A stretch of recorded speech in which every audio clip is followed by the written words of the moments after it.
just happened. We had the San Francisco 49ers versus the Philadelphia Eagles. And then we had the Kansas City Chiefs versus the Cincinnati Bengals. So we'll start with the Niners game. Thankfully I was able to watch both these games yesterday. Was over at my parents' house. We got some pizza, watched some games. It was a nice day. So actually, before we talk about this game specifically, I think that a major theme across both of these games, for the losing sides of both of these games, specifically on the defense,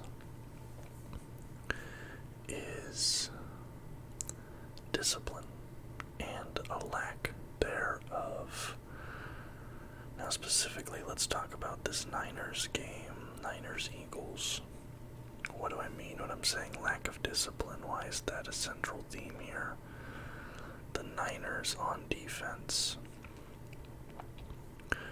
were just committing so many penalties, and it was getting to a boiling point, and you could tell there was a lot of frustration on the defensive side of the ball, and Kyle Shanahan was not able to keep his guys in check. And you saw that really come to a head in the fourth quarter when there was a little brawl. And I forget who it was, but one of the 49ers players is getting in one of the Eagles players' faces. It's a back and forth. I'm not really assigning blame to either player there. But then he ends up dumping the guy, like body slamming him into the ground. And he ends up getting ejected, and the Eagles player ends up getting ejected. And it just, if you're the coach, right, if you're Kyle Shanahan, you need to be able to keep your guys from getting frustrated like that, right? You need to keep their heads on straight. You need to be like the alpha in the room, right? Like nobody can be above you. Everyone has to listen to you.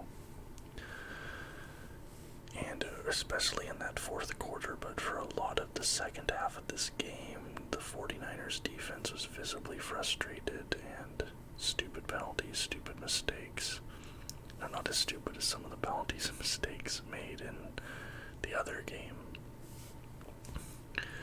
But it was just, it was rough, and I know that they had some of those discipline issues earlier in the season, before they made the McCaffrey trade, and they had lost a few games in a row early in the season. One of the things I remember talking about the first few weeks of the season was the lack of discipline and the fact that they were committing stupid penalties. Players were just being stupid and like getting emotional and being too aggressive, things like that. But then they made the McCaffrey trade and they started winning, and they won all those games in a row. And as the saying goes, winning cures all. When you're up, you're not getting frustrated. So, the defense, they were happy, they were vibing, they were winning games. So the frustrations weren't coming out.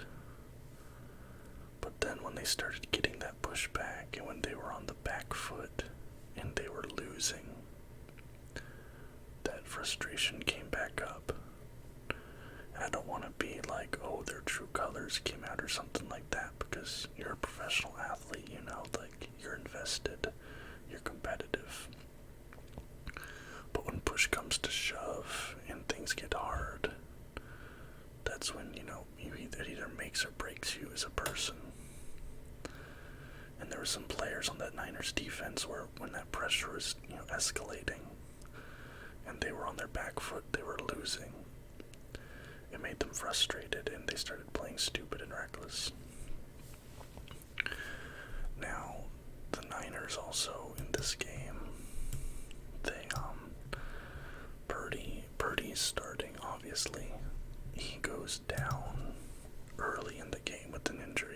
was the first quarter, he goes down.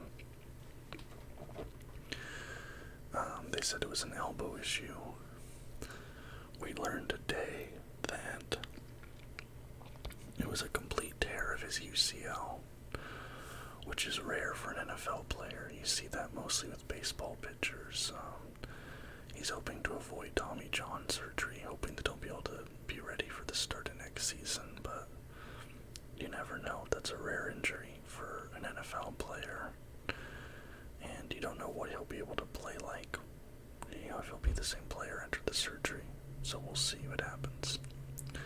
But he goes down early with that, and then they bring in Josh Johnson, who hasn't played in a while. I don't know, years. He's a third-string QB for like a lot of his career backup. And I actually thought at a few points he actually looked kind of decent. I mean, it's showing just how good that Niners offense is. Alright, sorry to pause the recording. We used to never have dogs in this neighborhood, then somebody moved in and they always start barking at like 5:36 every day, and it ruins my recordings. The amount of times I've had to restart a video is actually annoying. But then, like I was saying, that kind of just shows how strong the Niners offense is in general. They have a lot of really skilled, good offensive players. But then Josh Johnson ends up getting hurt. And now you have Christian McCaffrey in at quarterback, and at that point, they were already down on the score. Now an ambulance is going by. Okay, hopefully that's all done now. But they were already down on the scoreboard, and then they just, with the injuries and everything, it was basically over at that point. Although, I have to say, for the Eagles side, the Eagles defense was really showing up this game. And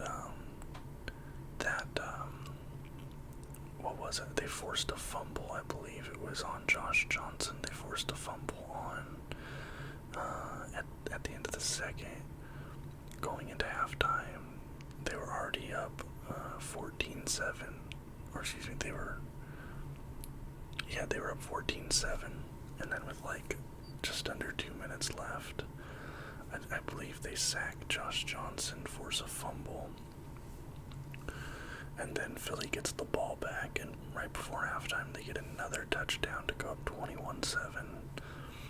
And at that point it kind of just felt like the game was over. They had all the momentum. The 49ers were super thin down the depth chart. You have Christian McCaffrey playing quarterback, and it was rough. Rough game for the 49ers. And like I was saying, the Eagles defense looked great this game. The offense looked okay. Jalen Hurts was great on his feet. He was running all over the place. And really, they were kind of running all over the Niners in general. 148 rushing yards compared to 83 for the Niners. But I do have some concerns about how Jalen Hurts looked going into his Super Bowl. But then again, I also have concerns about how Kansas City looked, so I have no confidence in either of these teams going into the Super Bowl. Both of the offenses looked bad, in my opinion. It feels like the Super Bowl feels like it's going to be decided on who has the better defense, because both of the offenses looked terrible, in my opinion, last week. But it was nice. This Eagles team has been great all season. I didn't expect it coming into this season. I'm not sure many people did. But they're the deepest team in the league, I would say. I think they have the number one offense and defense left.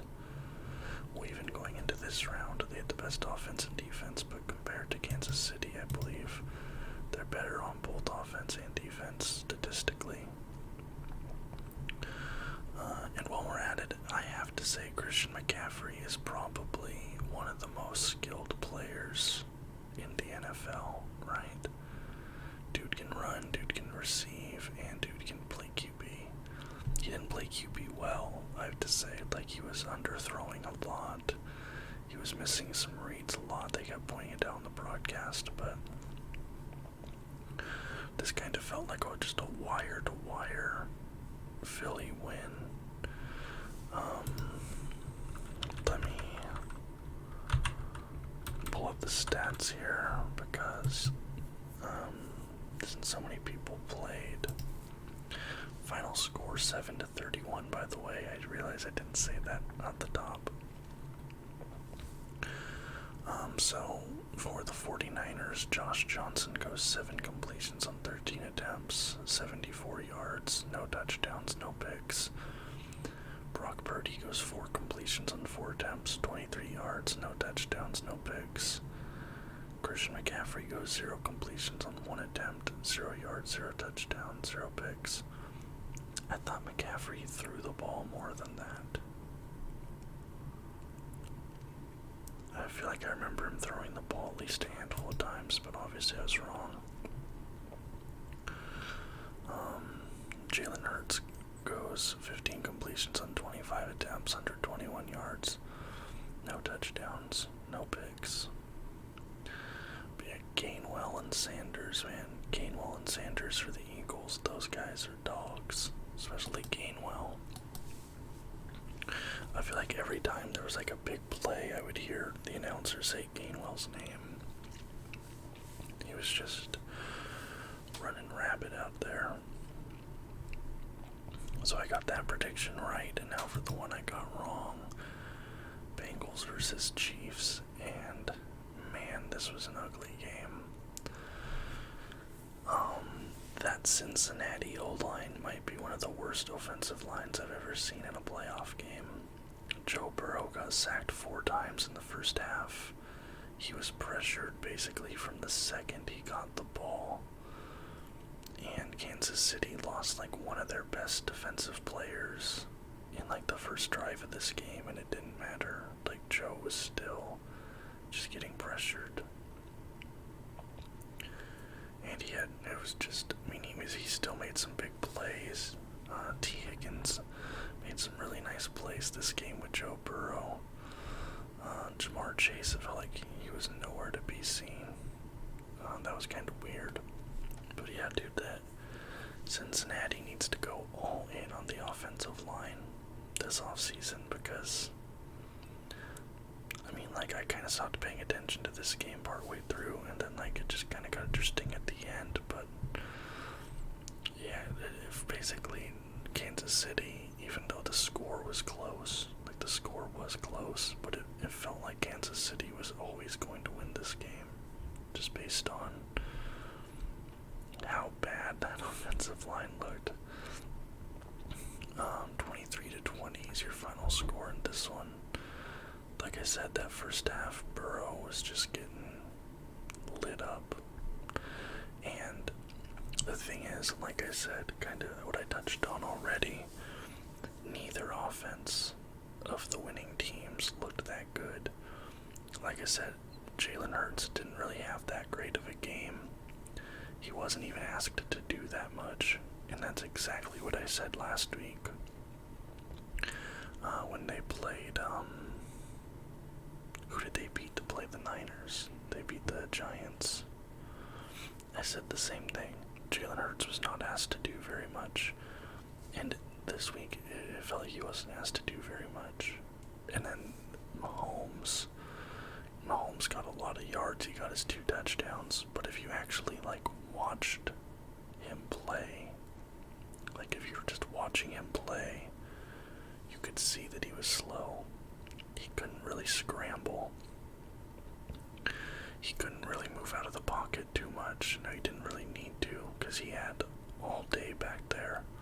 His offensive line was keeping him safe. He basically could have made a sub sandwich, looked around, picked out his target, and then thrown the ball. I think Cincinnati got to him twice all game, and maybe they got 1 sack on him even, maybe 2, but I think they only got 1 on him. But his offensive line was, they were letting him work, but he couldn't scramble when he was pressured. He was barely moving. He hobbled around a couple times after throwing off that back ankle. There's a few times he hobbled around after making a pass. And because of that, he underthrew it a few times. He overthrew it once or twice because you could tell like he just didn't have a lot of strength in that other leg. So I'm not confident in either the Eagles or the Chiefs offense to be good in the Super Bowl. And I think if it's a defensive matchup, the Eagles probably win that one. That's for a future video. And then we have the big moment in the game. It's the fourth quarter, tied 2-2, or 2-2, tied 20-20. There's less than 2 minutes. I think there's like 8 seconds left or something. And Mahomes has the ball. He's scrambling. He goes off to the sideline. He is out of bounds. And what's his name? Osai for the Bengals. Late hit on Mahomes. And that penalty puts the Chiefs right into field goal range. They kick the field goal. They win by 3.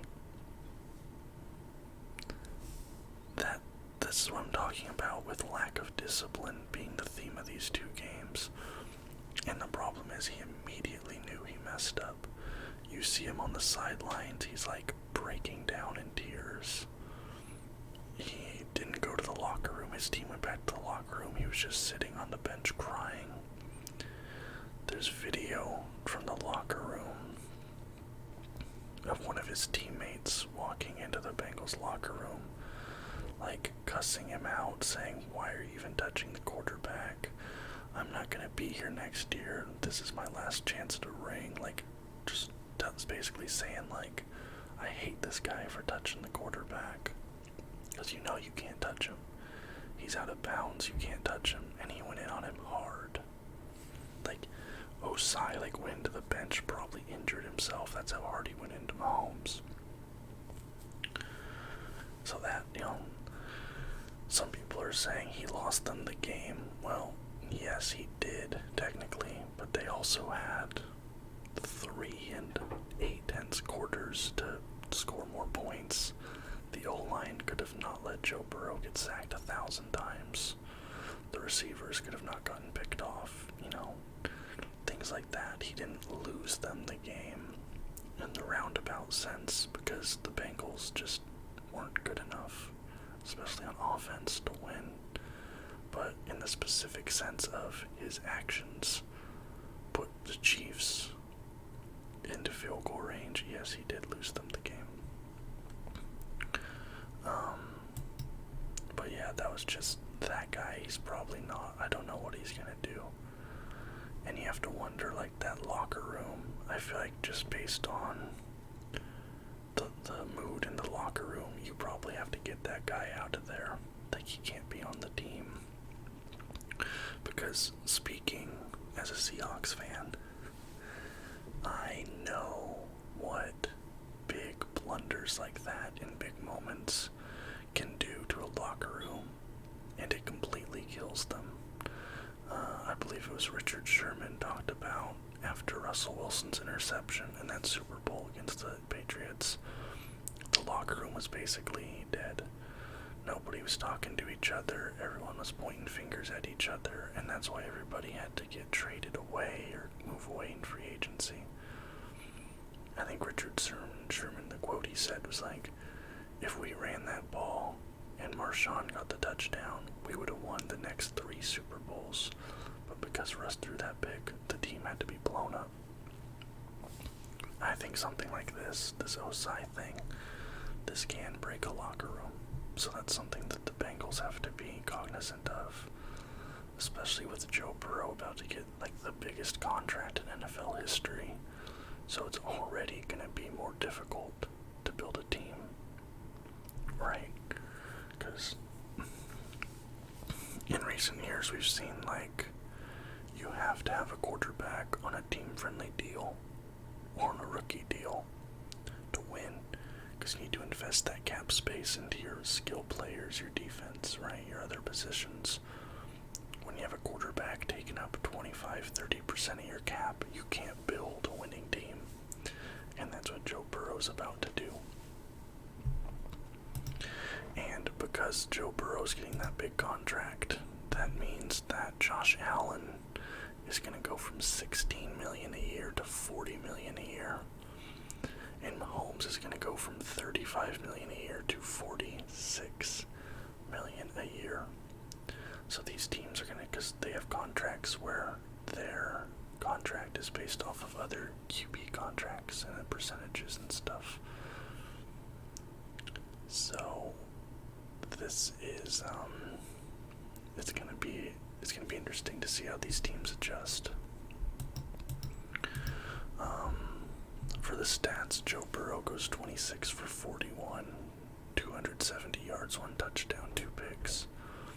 Patrick Mahomes goes 29 for 43, 326 yards, 2 touchdowns, no picks.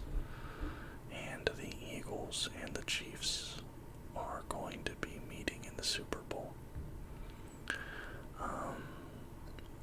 I'm not going to do a prediction this Wednesday because the game isn't until February 12th, so it'd be pointless for me to do a prediction this early. Interesting side note, I am moving February 11th. February 12th, I will be in an airplane over the Atlantic Ocean all day. I'm flying for 17 hours straight.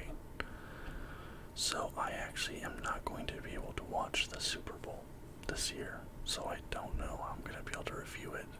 I might watch a replay, I might just watch highlights, I don't know, but I'll figure it out. So I went 1 for 1, 50%. I kind of knew I would. I never go 100% correct on these. But yeah, let me know what you guys thought of these games. Congratulations to Chiefs fans, congratulations to Eagles fans, Bengals fans, Niners fans. I feel like you guys will probably be back. Bengals, I don't know. They have a lot of questions to answer in this offseason, the cap issues and stuff like that. We'll see what happens. But they're confident. Their confidence might have been there in doing in this game, but we'll see what happens. Anyways, let me know what you guys thought of these games in the comments down below. If you liked the video, please leave a thumbs up and subscribe to the channel for more content just like this almost every single day. Till next time, guys.